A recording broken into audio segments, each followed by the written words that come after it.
For our latest episode, we're here with Emma Ptak, and Emma, you're graduating this year? I am. What do you want to do after high school? I'm actually graduating from college, and I'd like to travel Europe some more. I'm sorry, I don't really feel comfortable with this. Are you 18? Is she 18? Did we get our parents to sign a release form?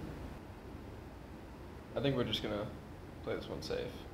I'm 22. I've been out of high school for 4 years.